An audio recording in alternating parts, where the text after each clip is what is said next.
जय हिंद दोस्तों। आपका बहुत बहुत स्वागत है अपने YouTube चैनल सिलेक्शन फार्मूला के ऑनलाइन प्लेटफॉर्म पर। साथियों, जैसा कि आप सभी जानते हैं, आगामी 7 जुलाई को सीटेट की परीक्षा संपन्न होने जा रही है। इस परीक्षा में सर्वाधिक प्रश्न बाल विकास या बाल मनोविज्ञान से पूछे जाते हैं। अतः आज की इस क्लास में सीटेट की परीक्षा में मनोविज्ञान से संबंधित बार बार पूछे जाने वाले सभी महत्वपूर्ण सिद्धांतों तथा नियमों का क्विक रिवीजन करेंगे, जो आपकी परीक्षा के लिए रामबाण सिद्ध होंगे। तो साथियों, देर न करते हुए अपने वीडियो को शुरू करते हैं और अपने पहले प्रश्न की ओर चलते हैं। किशोरावस्था को तूफानों की अवस्था कहा है। पूछा जा रहा है किस मनोवैज्ञानिक ने किशोरावस्था को तूफानों की अवस्था कहा है। अक्सर सीटेट के एग्जाम में पूछा जाता है, तो आंसर हो जाएगा स्टैनले हॉल ने। ठीक है, स्टैनले हॉल ने। अगला प्रश्न है हमारा, नैतिक विकास का सिद्धांत किसने दिया। नैतिक विकास का सिद्धांत दिया था कोहलबर्ग ने। ठीक है साथियों, अगला क्वेश्चन देख लेते हैं। अगला क्वेश्चन है हमारा, मूल प्रवृत्ति का सिद्धांत किसने दिया था। मूल प्रवृत्ति का सिद्धांत पूछा जाता है परीक्षा में बार बार, तो इसका आंसर है मैकडूगल ने। ठीक है, अगला है, बाल विकास का उद्देश्य है। हमें बाल विकास का उद्देश्य बताना है। तो बाल विकास का उद्देश्य होता है बालक का सर्वांगीण विकास, ना कि कोई एक विकास, यानी कि मानसिक विकास या शारीरिक विकास, ये नहीं होता। बाल विकास का उद्देश्य होता है बालक का सर्वांगीण विकास। ठीक है साथियों, आगे बढ़ते हैं। अगला प्रश्न है हमारा, बुद्धि का सामान्य और विशिष्ट सिद्धांत किसने दिया। कई बार पूछा गया है, तो इसका आंसर है स्पीयरमैन ने। जो बुद्धि का सामान्य और विशिष्ट सिद्धांत है वो स्पीयरमैन ने दिया। अगला प्रश्न है, आवश्यकता का पद सोपान किसने दिया। हमें आवश्यकता के पद सोपान बताने कि किसने दिए। तो साथियों, ये दिए थे अब्राहम मैस्लो ने। ठीक है, आवश्यकता के पद सोपान अब्राहम मैस्लो ने दिए हैं। ठीक है, अगला क्वेश्चन देखते हैं। हमारा अगला क्वेश्चन है, खेल पद्धति का जनक किसे माना जाता है। आंसर रहेगा हेनरी कुक। खेल पद्धति का जनक हेनरी कुक। ह्यूरिस्टिक पद्धति का जनक किसे माना जाता है। तो ह्यूरिस्टिक मेथड या ह्यूरिस्टिक पद्धति का जो जनक है वो माना जाता है आर्मस्ट्रॉन्ग को। ठीक है, नेक्स्ट क्वेश्चन देखते हैं। अगला क्वेश्चन है, प्रोजेक्ट पद्धति, प्रोजेक्ट मेथड, इसके जनक कौन है। तो जॉन डीवी प्रोजेक्ट पद्धति के जनक हैं। अगला प्रश्न है, वह कौन सी विधि होती है जिसमें पहले उदाहरण बताया जाता है और बाद में नियम बताया जाता है। यानी कि पहले छोटे छोटे उदाहरणों से शुरू करते हैं और बाद में अपने नियम या सिद्धांत पर आते हैं। तो ऐसी विधि जिसमें सिद्धांत या नियम को बाद में बताया जाता है और पहले उदाहरण बताए जाते हैं, उसको कहते हैं आगमन विधि। ठीक है, आपने सुने होंगे आगमन और निगमन विधि। तो निगमन विधि इसके ठीक विपरीत होती है, उसमें पहले सिद्धांत या नियम को बताया जाता है, बाद में उदाहरणों की तरफ जाते हैं। ठीक है साथियों, आगे बढ़ते हैं। अगला क्वेश्चन है, वह कौन सी विधि है जिसमें पहले नियम बताया जाता है और बाद में उदाहरण। ये मैंने अभी आपको समझा दिया, तो इसका आंसर हो जाएगा निगमन विधि। अगला क्वेश्चन है, मन की उत्तेजित दशा, क्रोध, खुशी आदि को कहते हैं। मन की जो उत्तेजित दशा है, क्रोध, खुशी, इनको हम क्या कहते हैं। तो साथियों, इनको कहते हैं संवेग। ठीक है, ये हमारा आंसर हो जाएगा, ये पूछा गया है। अगला देखते हैं, सीखने का सिद्धांत किसने दिया है। जो सीखने का सिद्धांत है वो दिया है थॉर्नडाइक ने। ठीक है, थॉर्नडाइक।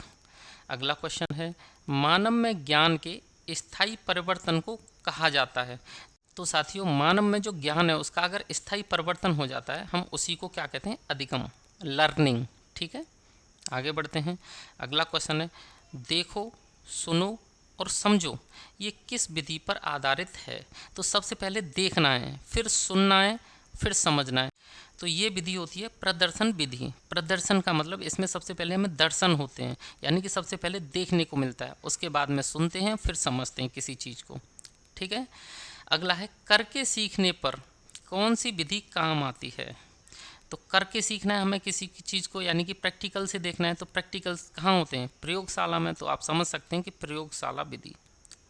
करके सीखना मतलब लर्निंग बाय डूइंग, प्रयोगशाला विधि। ठीक है, आगे देखते हैं। अगला क्वेश्चन है हमारा, बच्चों में आधारहीन आत्म चेतनावस्था का संबंध उसके विकास की किस अवस्था से संबंधित है? यानी कि बच्चों में आधारहीन आत्मचेतना का संबंध, तो साथियों ये है किशोरावस्था से, क्योंकि किशोरावस्था में जो हमारे अंदर आत्मचेतना होती है उसका कोई आधार नहीं होता, ये संघर्ष और तूफान की अवस्था होती है। इसी टाइप के क्वेश्चन आपको सीटेट में मिलेंगे, बस आपको अच्छे से समझना है पहले उनकी लैंग्वेज को, फिर आंसर करना है। ठीक है साथियों। और अगला क्वेश्चन है, डिसलेक्सिया संबंधित है। यह क्वेश्चन यूपी टेट में भी, सी टेट में भी और अनेक राज्यों के टेट में कई बार पूछा गया है। डिसलेक्सिया का संबंध है तो ये है पढ़ने से संबंधित विकार। ठीक है, एक बीमारी है जो पढ़ने में परेशानी होती है इसमें। ठीक है, आगे देखते हैं। अगला क्वेश्चन है, श्याम पट पर लिखते समय सबसे महत्वपूर्ण क्या है? तो श्याम पट पर साथियों जब हम लिखेंगे तो सबसे महत्वपूर्ण तो हमारी अच्छी लिखावट होनी चाहिए। लिखावट यानी कि हमारी राइटिंग, हैंड राइटिंग अगर ज़्यादा अच्छी भी नहीं है लेकिन स्पष्ट जरूर होनी चाहिए, तो सबसे ज़्यादा जरूरी है स्पष्ट एवं अच्छी लिखावट। ठीक है, व्यक्तित्व एवं बुद्धि में वंशानुक्रम की होती है तो क्या होती है, कितनी भूमिका होती है, ये पूछा जा रहा है इसमें। तो साथियों व्यक्तित्व यानी कि पर्सनैलिटी और विजडम, बुद्धि में जो वंशानुक्रम यानी कि हमें अपने माँ बाप से कितना मिल रहा है, उसकी जो भूमिका है वो होती तो है लेकिन नगण्य होती है, यानी कि नाम मात्र की भूमिका होती है।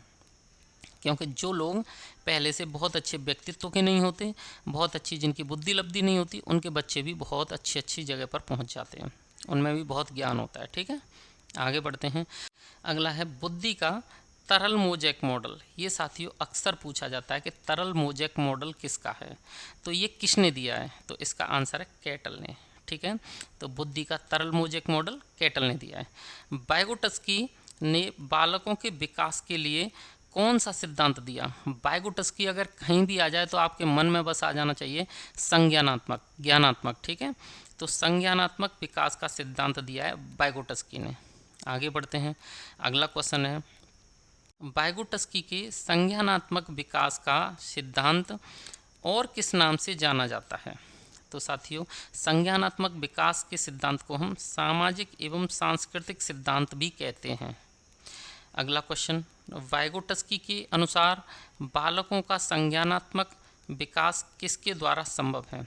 यानी कि वाइगोटस्की के अनुसार अगर बात करें तो जो बालकों का संज्ञानात्मक विकास है वो किसके द्वारा संभव है?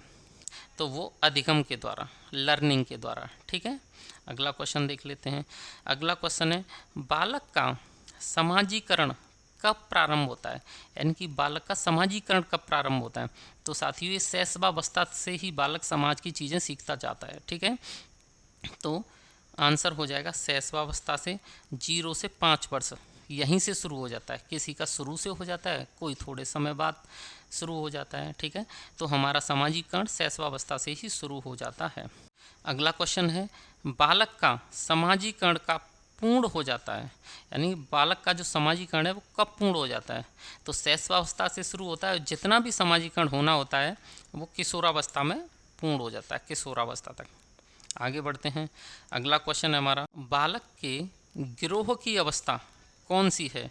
गिरोह यानी कि बालक समूह बनाता है, तो साथियों समूह या ज़्यादा दोस्तों को इकट्ठा करता है, वो अवस्था होती है बाल्यावस्था। ठीक है, 6 से 12-13 वर्ष की जो अवस्था है बाल्यावस्था, वो बालक के गिरोह की अवस्था होती है, तो आंसर हो जाएगा बाल्यावस्था। अगला है, बालक में नकारात्मक सोच कौन सी अवस्था में उत्पन्न हो जाती है? नकारात्मक सोच यानी कि बालक खुद ही को सुप्रीम समझता है और दूसरों की चीज़ को इतना ज़्यादा संवेदनशीलता से नहीं लेता, तो नेगेटिविटी यहाँ से उत्पन्न होना शुरू हो जाता है, वो अवस्था है किशोरावस्था से, एडोलसेंस। ठीक है, आगे बढ़ते हैं। अगला क्वेश्चन है, सामाजिक अधिगम का सिद्धांत किसने दिया? ये क्वेश्चन बहुत ही इम्पोर्टेंट है, कई बार पूछा गया है। सामाजिक अधिगम का सिद्धांत ये दिया है अल्बर्ट बंडूरा ने। ठीक है, अल्बर्ट बंडूरा ने। कोहलर किस संप्रदाय के समर्थक थे? तो ये संज्ञानवादी थे, ज्ञान पे ज़्यादा फोकस है इनका। ठीक है, आगे बढ़ते हैं। अगला क्वेश्चन है, मनुष्य एक सामाजिक प्राणी है, यह कथन किसने कहा? तो साथियों अरस्तु ने। मनुष्य एक सामाजिक प्राणी है, यह बात किसने कही है? अरस्तु ने।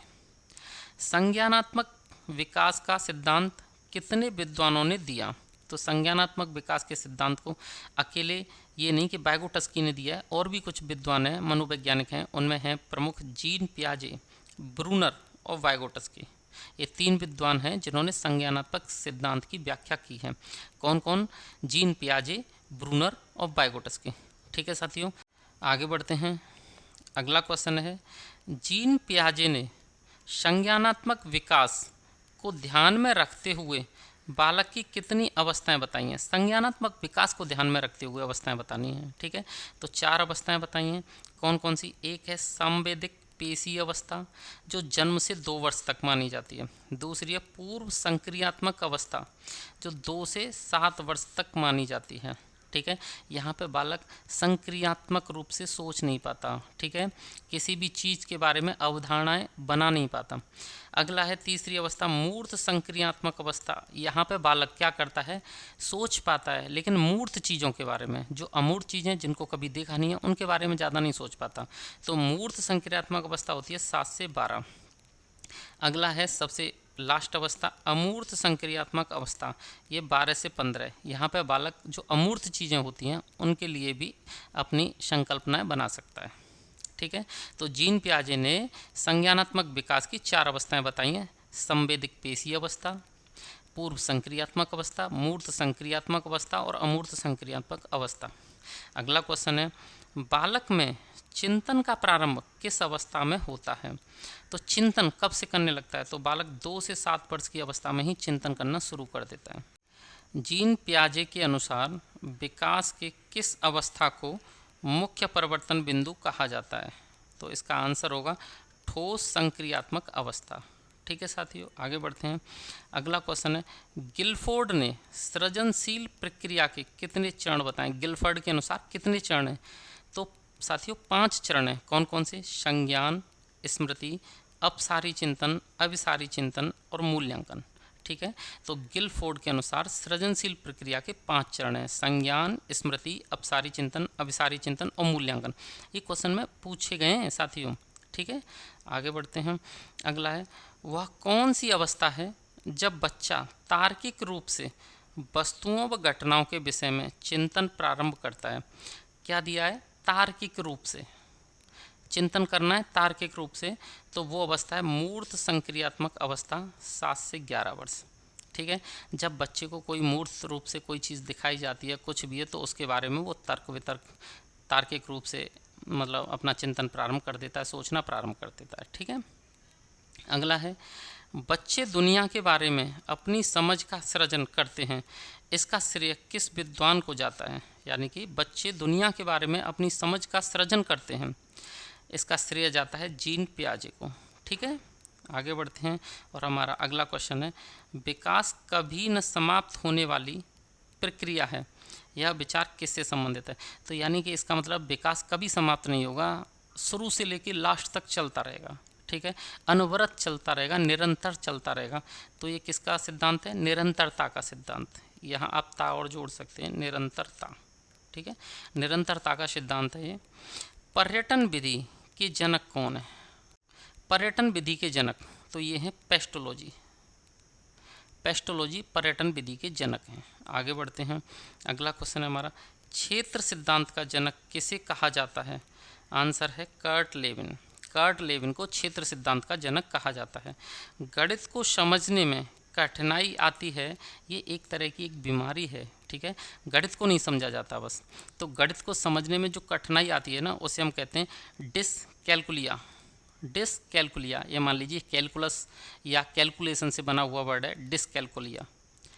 आगे बढ़ते हैं, अगला है डिस्ग्राफिया। ये बहुत बार पेपर में पूछा गया है, बहुत बार आपको एग्जाम में देखने को मिलता है। डिस्ग्राफिया मुख्य रूप से किस समस्या से संबंधित है? तो डिस्ग्राफिया होती है लिखने की समस्या। आप ये समझ लीजिए, ग्राफ बनाते हैं ना, वो भी लिख के या छापते हैं ना, कैसे भी, यानी लिखने का काम है, वो भी बनाने का काम है। तो डिस्ग्राफिया लिखने की समस्या है। डिसलेक्सिया पढ़ने संबंधित समस्या है। कर्ट लेविन किस विचारधारा के समर्थक थे? तो ये संज्ञानवादी विचारधारा के समर्थक थे कर्ट लेविन। अधिगम का श्रेणी क्रम सिद्धांत, ये पूछा जाता है साथियों। अधिगम का जो श्रेणी क्रम सिद्धांत है ये किसने दिया? ये रॉबर्ट गैने ने दिया। ठीक है, रॉबर्ट गैने, अधिगम का श्रेणी क्रम सिद्धांत। सुल्तान नाम का जो चिंपांजी था उस पर किस वैज्ञानिक ने प्रयोग किए? तो वो थे कोहलर। कोहलर ने चिंपैंजी पर प्रयोग किए और उस चिंपैंजी का नाम था सुल्तान। आगे बढ़ते हैं। रॉबर्ट गैने के अनुसार अधिगम का सबसे उच्च स्तर कौन सा है? तो सबसे उच्च स्तर होता है समस्या समाधान अधिगम। ठीक है, अधिगम का सबसे उच्च स्तर कौन सा है रॉबर्ट गैने के अनुसार? तो वो समस्या समाधान अधिगम। जब बच्चा इतना अधिगम कर ले कि समस्या का समाधान कर सके तो वो रॉबर्ट गैने के अनुसार अधिगम का सबसे उच्च स्तर है। अगला क्वेश्चन है हमारा, सूक्ष्म शिक्षण माइक्रो टीचिंग। ठीक है, माइक्रो टीचिंग, इसके जनक कौन है? तो माइक्रो टीचिंग के जनक हैं D.W. एलन। ठीक है, D.W. एलन। आगे बढ़ते हैं। 140 से ऊपर बुद्धि लब्धि यानी कि IQ वाले बच्चों को किस श्रेणी में रखा जाएगा? तो प्रतिभाशाली। 140 से ऊपर अगर किसी बच्चे की बुद्धि लब्धि है तो उसे प्रतिभाशाली बालक की कैटेगरी में रखा जाएगा। बिने साइमन परीक्षण द्वारा किसका मापन किया जाता है? तो साइमन परीक्षण द्वारा किया जाता है, बिने साइमन परीक्षण द्वारा सामान्य बुद्धि का। ठीक है साथियों, तो ये थे हमारे साइकोलॉजी के बार बार CTET UP-TET में पूछे जाने वाले मोस्ट इम्पोर्टेंट 50 क्वेश्चंस। ठीक है साथियों, यहाँ से आपको आगामी CTET की परीक्षा में क्वेश्चन जरूर देखने को मिलेंगे। अगर साथियों आपको ये वीडियो एक बार में समझ में ना आए तो आप इसे 2 बार देख सकते हैं। ठीक है, तो साथियों वीडियो देखने के लिए धन्यवाद। अगर ये कंटेंट आपको अच्छा लगा है तो चैनल को सब्सक्राइब करें, वीडियो को लाइक और शेयर करें।